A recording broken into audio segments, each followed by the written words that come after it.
그러나 저는 이렇게 시장에 온갖 이슈가 가득하고 기업들의 실적이 기대와 달리 저조하게 나오고 있음에도 나스닥이 큰 조정을 받지 않고 올라온 자리를 강하게 버텨주며 옆으로 횡보하는 것 자체를 상당히 긍정적으로 보고 있습니다. 또한 이렇게 여러가지 시장 이슈와 단기적인 기업들의 실적을 명분으로 계속해서 변동성을 보이는 것을 이전에 쌓인 악성 매물을 소화하는 아주 자연스러운 과정이라 생각합니다. 안녕하세요. 투자를 기록하는 구호겜입니다. 미국 증시가 4월 내내 박스권 안에서 정말 지독한 움직임을 보이고 있습니다. 수요일은 개장 전부터 테슬라 추가 가격 인하, 영국 인플레이션으로 인한 채권금리 상승 등 몇 가지 이슈를 악재로 삼아 선물시장이 하락했습니다. 화요일 개장하고부터 매도세가 쏟아져 나와 수요일에 꽤나 큰 폭으로 조정을 받을 수 있다고 생각했는데 막상 장이 시작하고 별다른 이유도 없이 다 말아올렸고 미국 증시는 또 보합으로 마감했습니다. TQQQ는 마이너스 0.22% 하락해 27.46달러로 마감했으며 스윙 계좌에서는 여전히 롱 포지션을 유지하고 있습니다. 우선 테슬라 소식을 먼저 전해드리자면 테슬라가 모델 3와 모델 Y 차량의 미국 내 판매 가격을 또 인하했다고 합니다. 테슬라의 가격 인하는 올해 들어 6번째로 이번 달에만 벌써 2번째이며 테슬라가 가격 인하 전략에 나선 표면적인 이유는 수요 둔화에 대한 대응이라고 합니다. 일론 머스크는 올해 초 투자자들에게 아주 작은 가격 변화도 수요에 큰 영향을 준다라고 말하며 투자자들을 달랬는데 투자자들은 가격 인하가 이익 마진에 타격을 줄 것으로 예상해 악재로 받아들이고 있습니다. 장 마감 후 발표된 테슬라의 1분기 실적 또한 예상보다 안 좋게 나왔는데 매출과 EPS 모두 예상치를 하회했습니다. 이에 따라 테슬라는 애프터마켓에서 6% 이상 하락 중이며 본장에서의 하락까지 합치면 8% 정도 하락했습니다. 테슬라는 이미 4월 초에 50일 단기 이평선을 뚫고 내려왔는데 당분간은 계속 하락 모멘텀이 강하게 작용할 듯합니다. 화요일 장 마감하고 어닝 미스를 발표했던 넷플릭스도 장중 한때 마이너스 5% 넘게 하락하며 50일 단기 이평선을 뚫고 내려왔습니다. 테슬라 이외의 기업들의 실적을 살펴보면 반도체 장비 대장 기업인 ASML이 매출은 예상치를 비트했으나 EPS가 예상치를 하회했습니다. ASML 역시 장중 마이너스 4%까지 하락했고 50일 단기 이평선 아래로 내려왔습니다.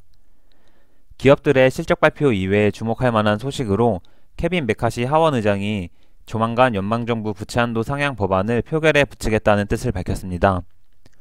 다만 연방정부 지출을 동결하는 조건을 걸고 1년 한시로 부채한도를 상향하자는 게 메카시 의장과 공화당의 주장인데 조건 없는 부채한도 상향을 주장하고 있는 백악관과 민주당은 메카시 의장의 제안에 냉담한 반응을 보였습니다.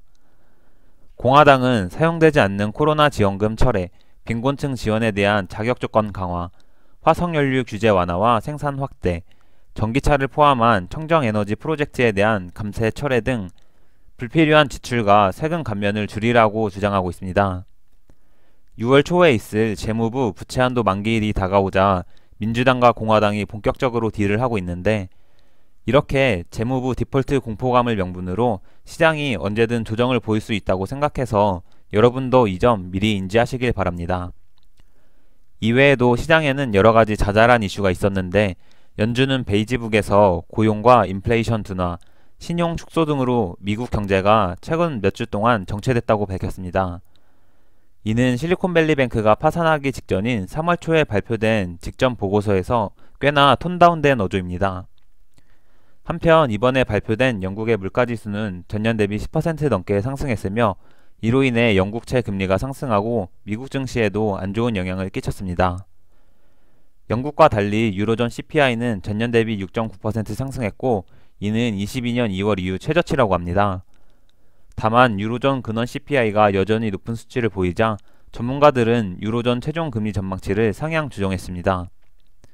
미국 채권 시장을 살펴보면 5월에 25bp 인상이 확실해지는 가운데 시장 참여자들은 금리 인하 시기가 점점 늦춰져 11월에 시작할 거라 전망하고 있으며 금리 인하에 대한 기대감이 줄어들자 2년물 채권금리도 조금씩 계속 오르고 있습니다. 오펙 플러스 감산 소식으로 80달러를 넘어갔던 유가는 경기 둔화에 대한 목소리가 커지자 다시 80달러 아래로 내려왔습니다. 은행 실적 발표가 마무리되고 본격적인 빅테크 반도체 기업들의 실적 발표가 시작된 가운데 시장은 유럽 이슈, 미국 재무부 부채 한도 이슈, 그 외 신용 경색 문제와 점점 늦춰지는 금리 인하 시기 등 정말 온갖 이슈와 노이즈로 가득해지고 있습니다. 증시도 이런 노이즈에 반응하며 정말 노이로제 걸릴 것 같은 변동성을 보이며 옆으로 횡보하고 있습니다. 그리고 어제 말했듯 시장이 계속 옆으로 횡보해서 지루하고 답답한 분들도 많을 거라 생각하며 기술주와 반도체 기업들의 실적이 그리 좋게 나오지 않아 걱정스러운 분들도 있을 것입니다. 그러나 저는 이렇게 시장에 온갖 이슈가 가득하고 기업들의 실적이 기대와 달리 저조하게 나오고 있음에도 나스닥이 큰 조정을 받지 않고 올라온 자리를 강하게 지켜주며 옆으로 횡보하는 것 자체를 상당히 긍정적으로 보고 있습니다. 또한 여러가지 시장 이슈와 단기적인 기업들의 실적을 명분으로 계속해서 변동성을 보이는 것을 이전에 쌓인 악성 매물을 소화하는 아주 자연스러운 과정이라 생각합니다. 예전에도 많이 말했는데 1분기에 기업들의 실적이 바닥을 찍는 것이라면 이는 오히려 호재입니다. 시장은 늘 실물 경계를 3에서 6개월 정도 선반영하고 작년 10월에 바닥을 찍고 우상향을 시작했다는 것은 이번 1분기나 2분기가 실적 바닥이며 이후 반등할 거라는 것을 의미합니다. 주가가 변동성을 보이고 상승과 하락의 사이클을 반복하듯 기업들의 실적 또한 거시 경제 환경에 따라 상승과 하락의 사이클을 반복합니다. 좋은 펀더멘탈을 가진 기업들의 실적은 결국 우상향하며 주가는 실적을 따라가게 되고 지금 시장은 정확히 그 과정을 보여주고 있습니다. 결국 이미 지나간 1분기 실적 발표는 단기적인 변동성을 줄 뿐이며 중장기적인 미국 증시의 상승 흐름을 막지 못합니다.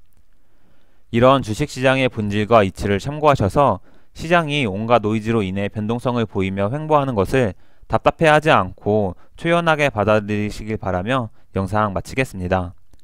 내용이 유익하셨다면 좋아요, 앞으로도 구호개미의 투자 과정이 궁금하시다면 구독, 미국 증시나 투자에 대한 의견은 댓글로 부탁드립니다. 영상 시청해주셔서 감사합니다.